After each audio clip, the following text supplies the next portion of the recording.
We're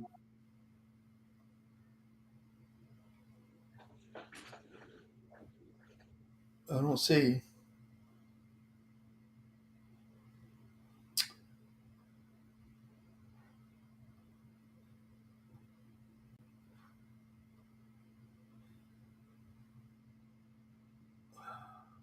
Okay, we're live on yours.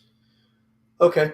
Hi, everybody. This is Steve Sabatowski, publisher of BayouBuzz.com, and thank you for joining us. We're going to be talking to Jim Brown about a number of different issues, and we're hoping that you can go ahead and tell everybody that we're going to be talking politics. So, we'd love to hear from you.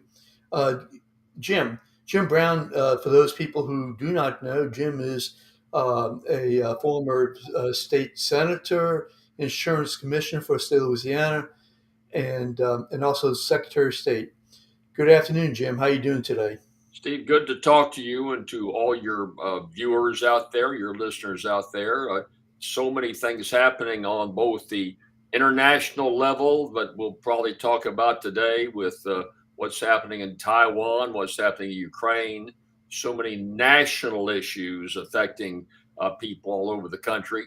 And of course, right home here in Louisiana, we have our share of controversies involving insurance and so many focuses that are leading to a very creative and active governor's race that takes place in a year from now. So, no matter where you go, there is so many things going on.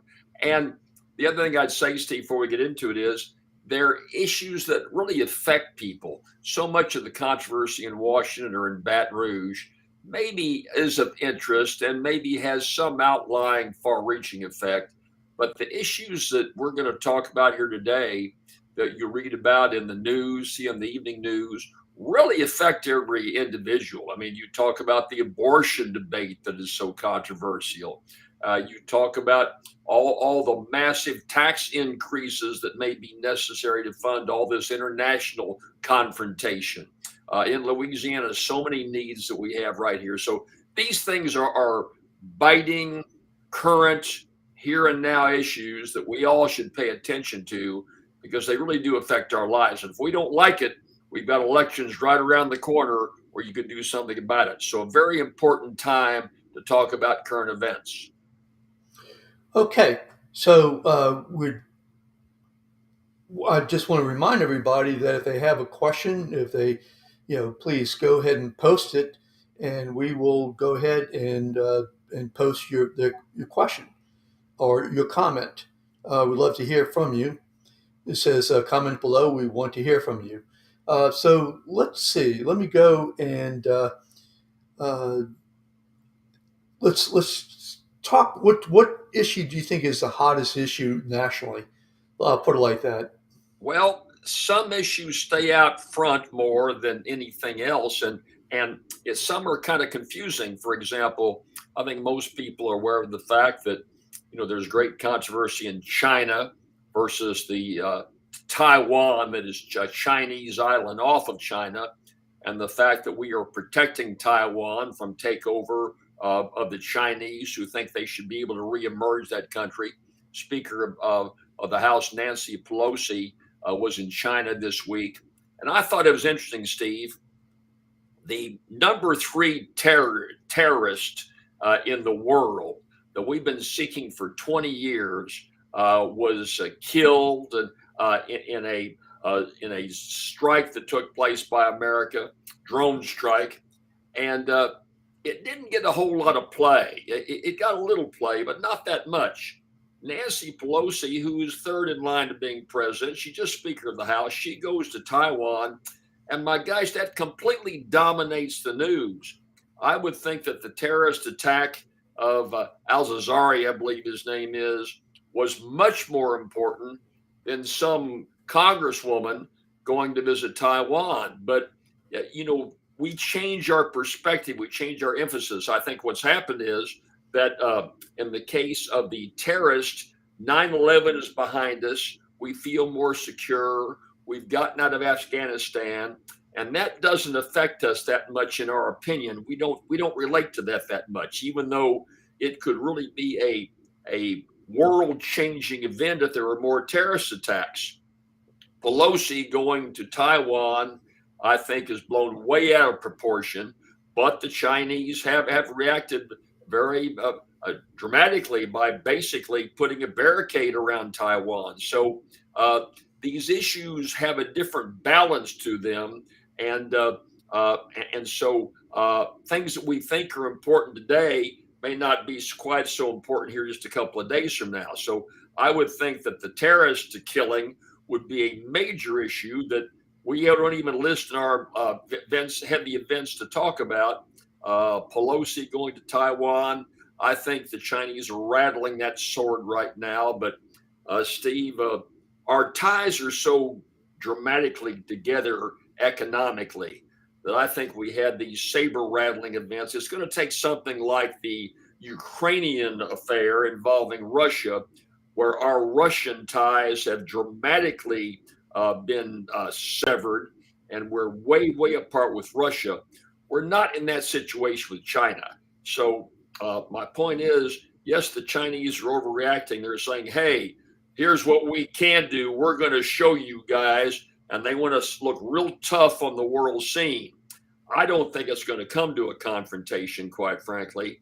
Whereas I think that if we were in a state where China was trying to take over something like Russia took over Ukraine, that would put it in a whole different perspective. So in any event, I don't think it's that big of a confrontation. And I'm talking about China, Taiwan. And I've been to Taiwan.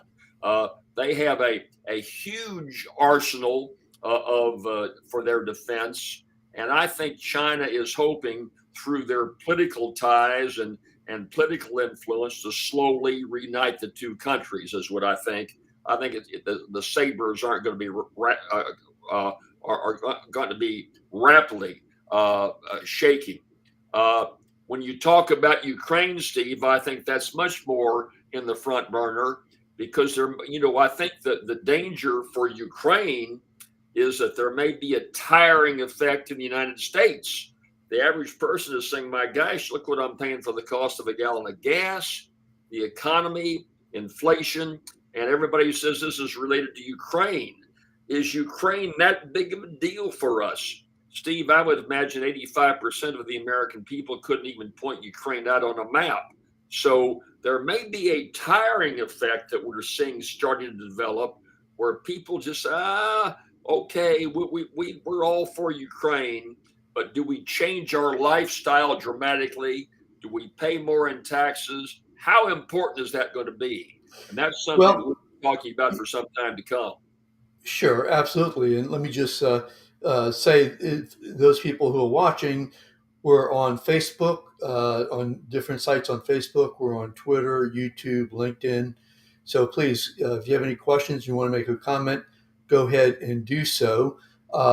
In terms of Ukraine, my response is that my question really is the issue really about Ukraine? Or is it about about NATO and our? I mean, you hear all the time. Well, nobody trusts Joe Biden. I mean, he's weak, and our allies don't have faith in him and can't trust him. Well, I mean, if we pulled away or if we didn't get involved, I mean, what would happen then? I mean, NATO in Europe really, as far as I'm concerned, they hated the past 4 years. They felt so uncertain. Now they feel certain. Unfortunately, they're in the middle of war. But I mean, if we pull out, my gosh, I mean, we now have how many countries in NATO? And you think they're going to support us? You think that, say, our Asian friends are going to support us if we pull out of NATO or if we pull out of Ukraine? When I you don't say think people. friends, and I see what you're saying. A year ago, if we would have talked about this, you're right. NATO was not that strong under the Trump administration. There was not the united support that we're seeing more today. And you're right. The Ukrainian confrontation has brought NATO together. I think that in retrospect, that Putin has made a real tactical error in forcing NATO to unite. Now we're talking about Sweden coming in. And so you've got other countries that even put the alliance up there all the more. If Putin would have called me a year ago, I'd say, listen, do some very hard negotiating, offer insurances, buy off some of the mayors in Ukraine if you have to, but slowly try to bring this thing together. If you go in there like you have, full blast, you're going to unite NATO and put us into a situation where there's going to be a long, drawn out affair. I think that's what we're seeing right now. My concern is that as we spend more and more money supporting Ukraine, don't go to the edge of actually coming in with troops or sending in airplanes. Is there going to be a wear down effect? Like I say, I think I'm hearing people I talk to say, well, yeah, we got to support them, but darn it, I'm tired of paying this high gas price, and I'm tired of all these costs. And how long does it go? What's it going to be like 6 months from now? And Steve, quite frankly, in my opinion, and in the opinion of a number of people who I respect, they don't think this issue is going to go away. There's going to be a quick end to it. There's just no foreseeable solution that anybody can build a consensus around. So we're in this for a long run, and I just worry about the tiring effect, quite frankly. And Steve, if I could throw another perspective very quickly before I take your question, NATO, yes, is very, very important, and we need to stand up for these people fighting for freedoms. But if you want to be a cynic about it, there are takeovers going on all over Africa and other Asian countries that are just as violent, just as bitter, and just as concerning. It should be, and yet we're not getting all excited. I guess if you want to be a real cynic, you can say it. Well, it's it's more a white man's fight. We can relate to the Ukraine because they're more like us. We're over in Africa; they're not. That's what cynics would say. So my point is, this is a fight we've chosen to get involved in, where we haven't gotten involved in Kosovo and many African confrontations. We've kind of picking and choosing who our fights are with, quite frankly. Well, we have a strong bond. We have a strong relationship, and in those countries, I mean, let's not forget, you know, they have supported us when we wanted them and needed them in Afghanistan, etc. They came to our support. We haven't yet come to going to their support for anything, to my recollection. Who was they you're referring to, Steve? You're talking about I'm NATO? okay. I'm talking about NATO. Well, I'm not sure NATO. We kind of had to push NATO to come together, and NATO wasn't, in my opinion, just jumping for joy to get involved in the Ukraine-Russian affair. But once Russia rattled the sabers at them, it kind of united NATO a lot more together. But President Trump was very critical of NATO for not putting up their share of the money and not lending to their own defense. So now you see more of that. But in the past, they've been reluctant, the NATO members, to jump into these skirmishes that are going on. Sure, and I understand that nobody wants to engage in a skirmish. The point I'm making though is that you brought up Africa for an example, and I'm just saying that I think that there's a major difference, and that is that we have alliances, major alliances, with European nations in NATO, and also certain say Pacific Rim nations. So we don't have those kind of alliances elsewhere, at least in terms of Africa, those other states you're talking about. Yeah, let me go ahead. I'm going to put this up for a second. If anybody have any thoughts in terms of, please go ahead and we'll put up your thoughts. Let me go and, okay. So in front of us, we have the Senate agrees to climate and tax deal. clearing the way for the vote. So it looks like Joe Biden is might get a win. What do you think about that? Well, it's been a real long struggle, and of course, we're getting down to elections are 3 months away. This term in office of this is only what 6 months, to less than 6 months before we get a new Congress. So Biden needed this win. He needed to get this thing passed, and it's still not passed yet. It'd only take one Democrat to kind of back off.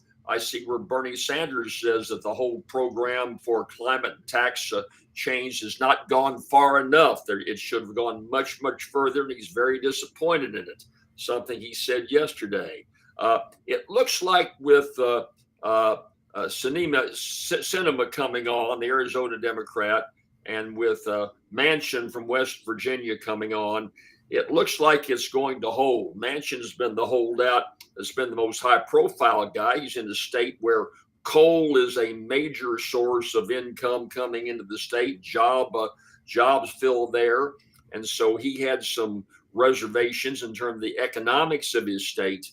And then there's also the politics involved. You're going to see if this matter is brought for the vote in the Senate, Steve, and it will be brought, there will not be one Republican who will vote for it. So the vote's going to be 50-50 with the vice president breaking the mold. Is that all politics? Well, an awful lot of it is politics, no doubt about it. So I saw today in the press, Senator Kennedy and Senator Cassidy both said this program is going to hurt the oil industry in Louisiana because of the additional taxes being put on the industry. So there's a lot of confrontation and a massive effort to get to this point to where the House, by a very slim majority, and the Senate by an even 50-50, looks like they're going to pass this. It's very controversial, and it's very complicated, too.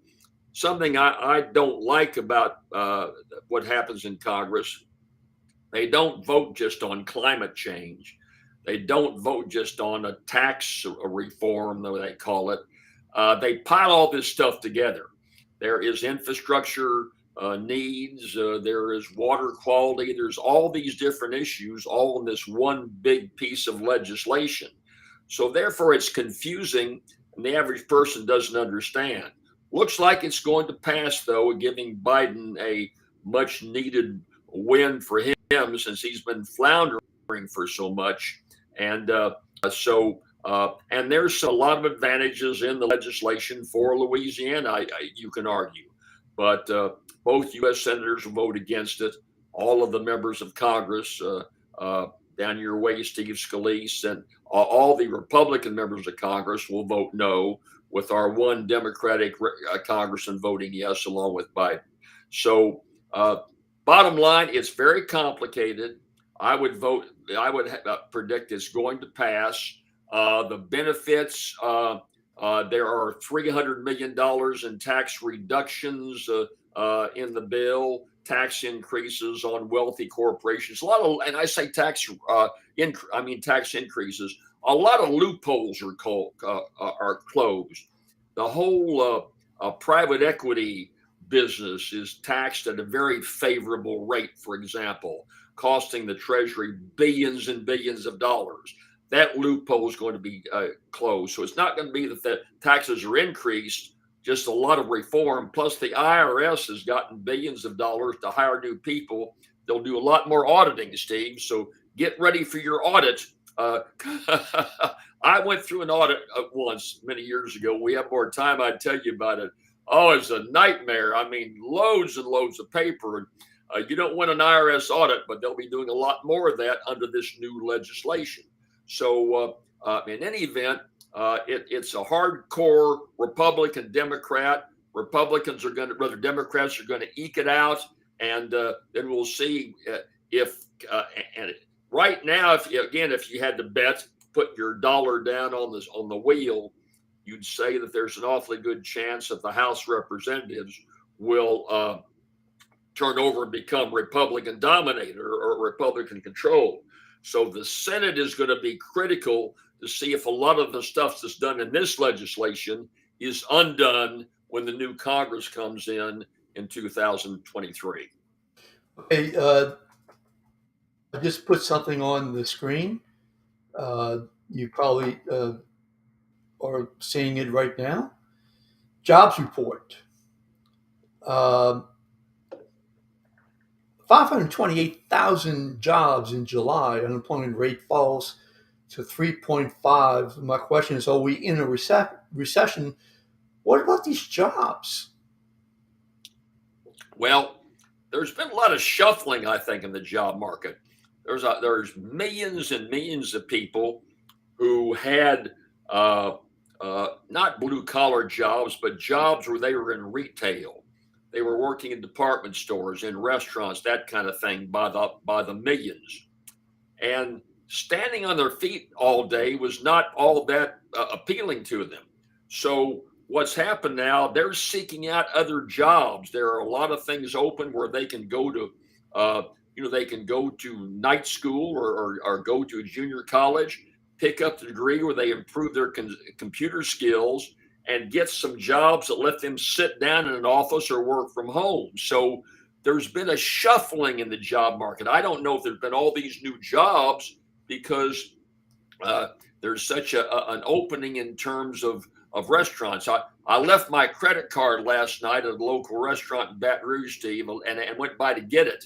And the owner was bemoaning the fact that he just can't get any help. He says, Jim, I've got to block off about 40% of my restaurant because I don't have the servers. I don't have the bartenders. I can't find the people to work. They just don't want to come to work.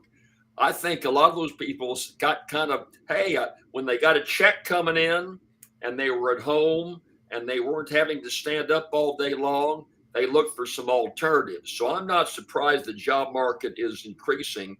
It's a question of how long that will continue and is there a solid base to that increase in the job market. As far as recession, I don't think we're in a recession. The stock market has kind of bottomed out, it looks like. This last couple of weeks have been better in terms of increasing. I check the market every morning and every evening.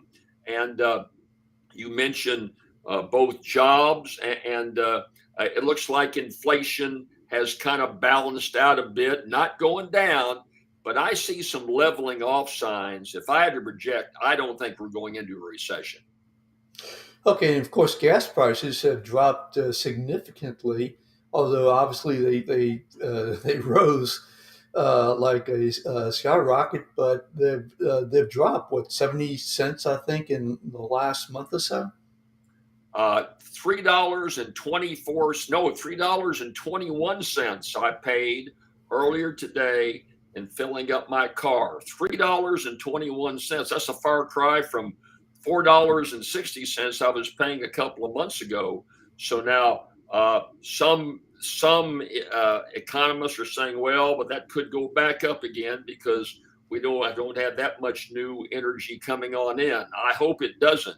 If it stays like that, though, and we see these other signs leveling off, I'm hopeful we're not going to see a recession. I would predict we're not. And of course, we certainly are hoping that we don't go into a recession. Okay, on the screen right now, we have a we have Vice President Cheney who is doing a commercial for his daughter. As you know, his daughter was trumped by the former president. And here is Anthony Sabatini saying, when I get to Congress, I'll be filing a bill to remove Cheney's name from all federal buildings. So my question is, um, does that mean that these people who are going to Congress and these people who are in Congress are pro-Trump, or are they pro-crime, or are they against Cheney, or are they? I mean, what are they? I know that's my bias, but I just don't understand it. I think out west in Liz Cheney's district, you've got two colors. It's you're that says it's either red or it's redder. There's no middle ground at all. There's no light red. You're either very red or dark red. So she's in a very conservative district, and I think she had to think this thing through. She made some choices that she was going to go against the leadership. At the time, she was third in line in terms of the Republican leadership, and right behind our Representative Steve Scalise.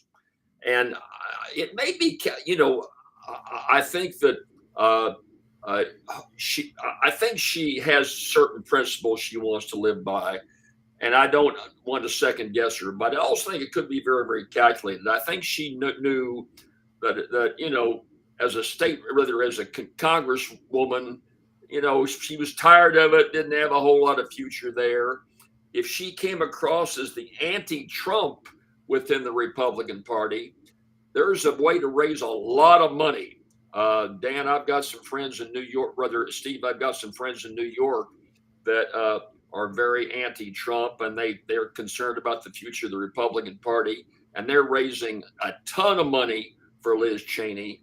I project that she's going to have a hard time getting elected, despite of her dad doing the TV spots. I think she could well lose that election, but if she does, she's not going to fade away into the sunset. She will be the loyal opposition within the Republican Party, put a huge think tank together, speak all over the country, raise hundreds of millions of dollars, and she may think that's her future, quite frankly. So I'm not sure she's that concerned if she gets beat. I think she wants to get reelected, but if she doesn't, where to 95% of the members of Congress, that's kind of the end of the road, temporarily at least. It's just the beginning of the road of a whole new direction for Liz Cheney. That's how I see her weighing this in her mind. And whatever happens, she feels like she's going to be a winner. Well, I got to tell you, she has taken an incredible risk. I mean, regardless, she does have a family. This is her career. She was number 3 in line, but she just said, "Hey, I can't take this. This goes against my values. This goes against my sense of who I think this country needs to be." And I really give her a tremendous amount of credit. I know that a lot of people in Louisiana don't feel like that, and so be it. But I think that when you look at what happened and what she was willing to sacrifice, my congressman Steve Scalise. I mean, sorry, I know he's going to win another re-election, but he has sold himself out on this issue. Well, Steve, you got 2 choices. You got the Republican, you got 3 choices. The Republican, the Democrat, or a move to be outside the box, but in a very powerful position in terms of running a think tank, giving speeches, traveling the country. Who knows? Maybe even running for president. So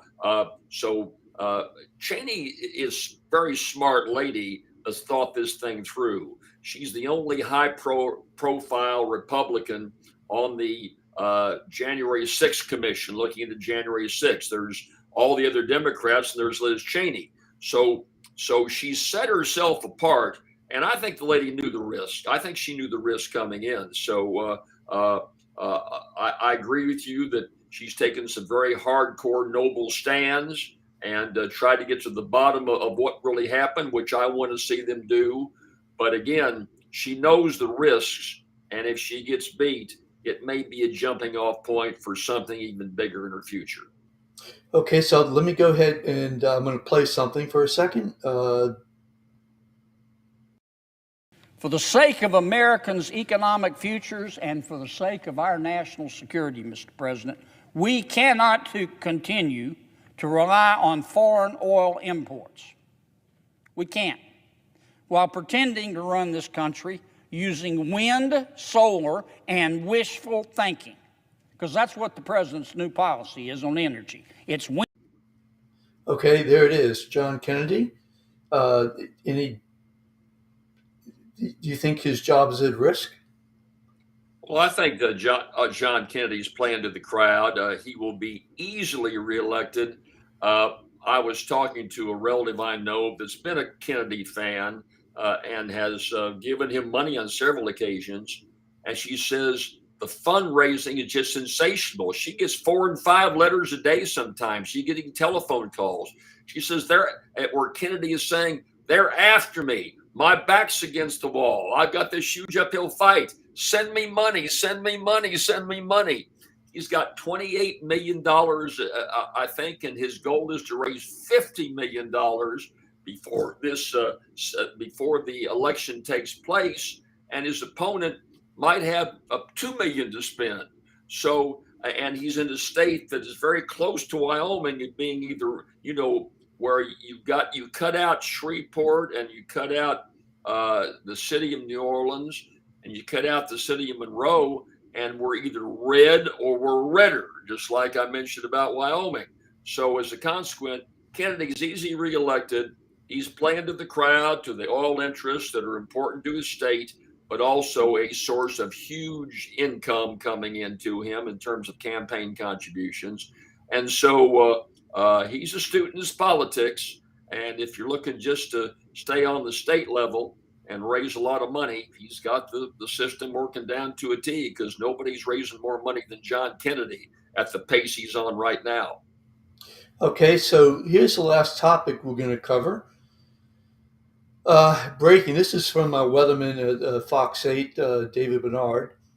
Close to 100,000 Louisiana residents have no insurance as the peak of hurricane season arrives.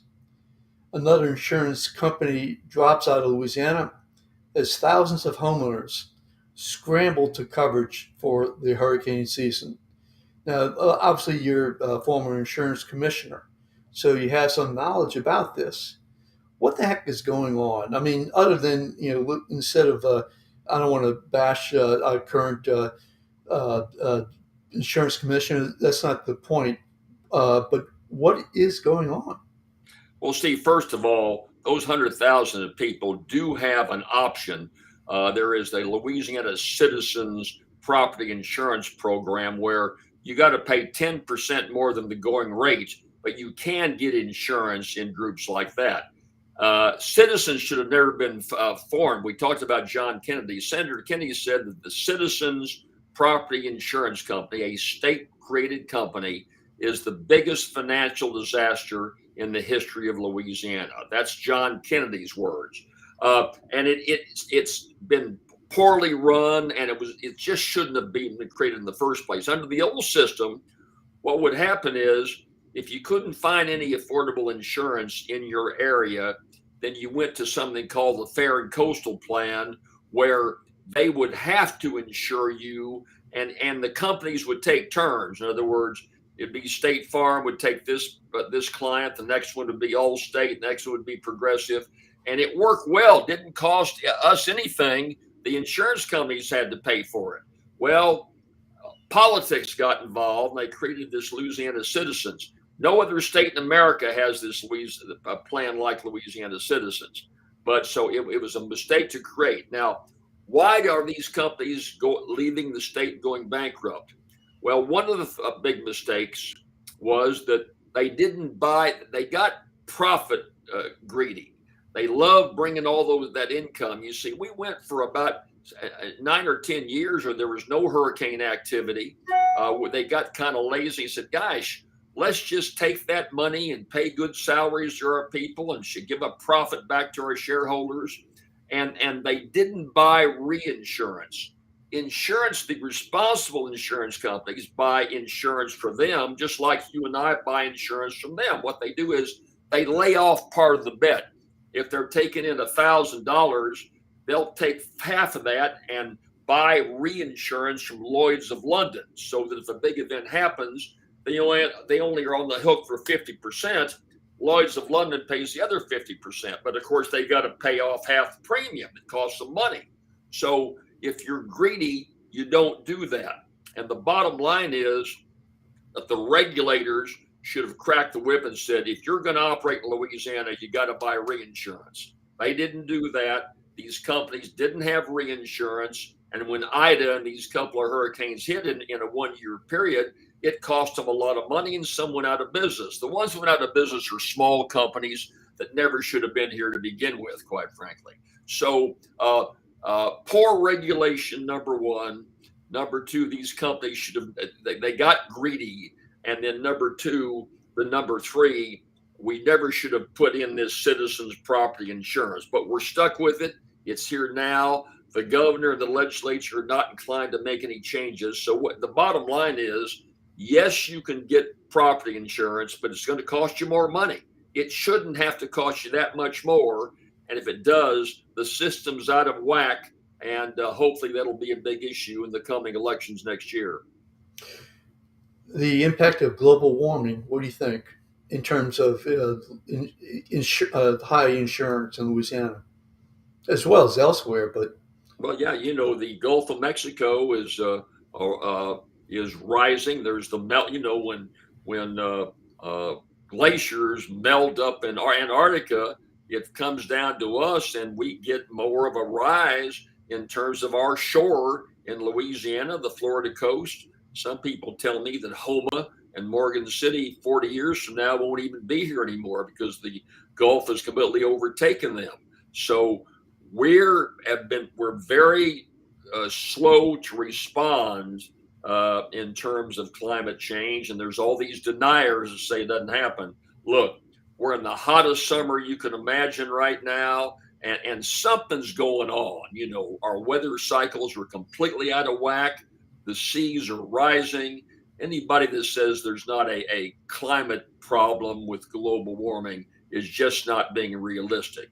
But Steve, it's such a massive problem. It's going to take a federal response. We can't deal with it in Louisiana. We can't stop the Gulf of Mexico from impeding on our shores. There's some things we can do in terms of erosion and putting up some barriers.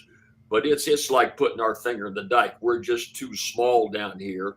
And, if I were the governor and I were some of our leaders, I'd be making the case, look at what you got to lose. This is not Florida where maybe your vacation home may go underwater. This is a state that has the most productive oil and gas in the country, the biggest seafood industry in the country, the first, third, and fifth largest ports in the country. And all that's at risk if we don't do something about climate change. So that message is not coming out very loud from our congressional delegation and our leaders in Baton Rouge.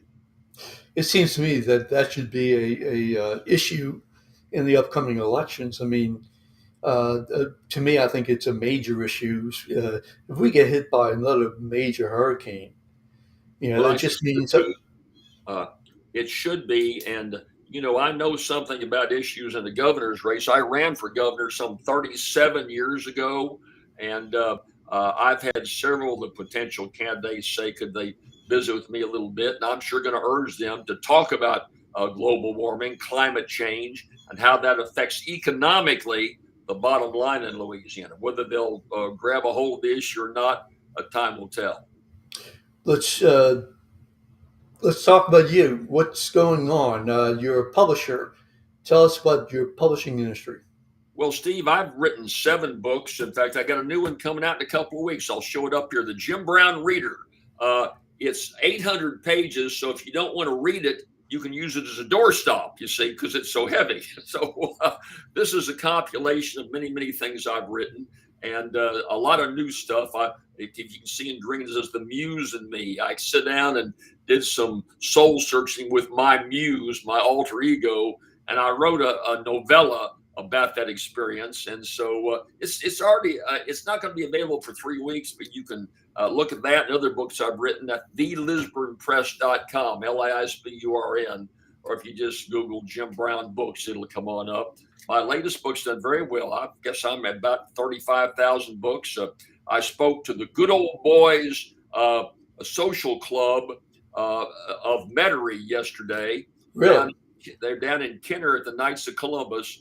We had a marvelous time with about 100 members of that club and enjoyed gossiping and having fun with them, and sold a lot of books down there. So I hope your readers will take a look and Google jimbrownla.com is the easiest. Go to my website. You'll see that. I write a column every week that you subscribe to. So I'm having fun as an old guy, Steve, just writing a good bit and doing shows like yours and being a great grandfather. That's my priorities right now. Sounds to me like a winner. Really, absolutely sounds like a winner. So we'll have to in roughly 3 weeks or so when your book comes out. So maybe you can talk to us about it then. I look forward to it. Look forward to coming back. And I've got a couple of more books I'm not going to tell you about once the author gets them done. So if, say, in a month we get together, I've got some books that affect Louisiana very dramatically that'll be coming out. So we're staying very, very active in the publishing business. Sounds super. Okay, listen, those people who are watching, again, we're on Facebook, YouTube, Twitter, LinkedIn. We're glad that you're here. Hopefully, you take a look at the show and share it with your friends. For those, we had a little technical problem earlier today. Those things happen, but we were able to pull it off, and I really thank you. So, Jim, thank you so much. I appreciate it. Why don't you wait a few seconds? I'm going to say goodbye and end the stream. Thank you again.